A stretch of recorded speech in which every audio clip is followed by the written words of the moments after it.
তুমি বলেছিলে আমি বদলে যাচ্ছি, অথচ আমি তখনও বদলাইনি। শুধু তোমার দেখার দৃষ্টি পরিবর্তন হয়েছিল। তোমার চোখে তখন অন্য কারোর জন্য ভালো লাগা, তাই আমার পাগলামিগুলোকে তোমার কাছে বেমানান লাগছিল। কিন্তু অপরিবর্তিত আমিটাকেই তুমি ভালোবাসার দাবি করেছিলে একদিন।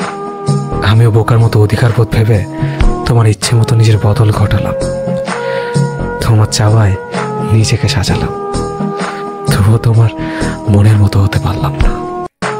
তুমি তীব্র মেজাজে বলে দিলে আমাকে দিয়ে কিচ্ছু হবে না। আসলে সত্যিটা হলো চক্ষু লজ্জায় তুমি বলতে পারোনি, কিন্তু সম্পর্ক থেকে মুক্তির অজুহাত খুঁজেছিলে। অবশেষে তোমার দূরত্ব আর অবহেলা জানান দিল আমাদের সম্পর্কের বিচ্ছেদ ঘটছে তৃতীয় জনের উপস্থিতিতে।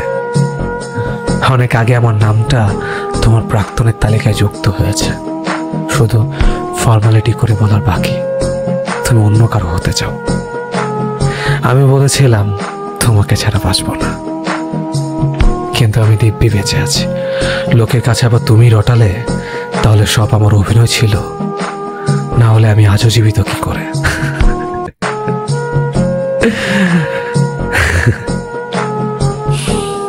জানার প্রয়োজন বোধ করনি। আমি শুধু পরিবারের তাগিদে জীবন্ত লাশ হয়ে বেঁচে আছি। আজকাল আমাকে আর ভালো লাগে না, খারাপ লাগা ছুঁতে পারে না। এখন আর ছেলে মানুষই কই না হঠাৎ। এবার সত্যি আমার বদল ঘটেছে বাহ্যিক। সবার মতো আমার মধ্যে ম্যাচুরিটি এসে গেছে।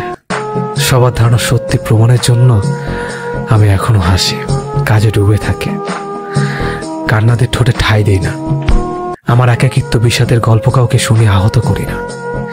মানিয়ে নেওয়ার যুদ্ধে আমি একজন সৈনিক। তোমার বুকে যখন রোজ রাতে পরম সুখে কেউ আশ্রয় খোঁজে, আমার বুকে তখন বেঁচে থাকার দাবির তুমুল মিছিল চলে। সারা ঘরমোর ছুঁয়ে যায় অতীত নামক বারুদের গন্ধে। অশ্রুরা ফায়ার সার্ভিসের মতো প্রবল চেষ্টা চালায় নেভাতে বুকের ভেতর লেলিয়ান আগুন। সূর্য ওঠার সাথে সাথে তারা সফল হয়।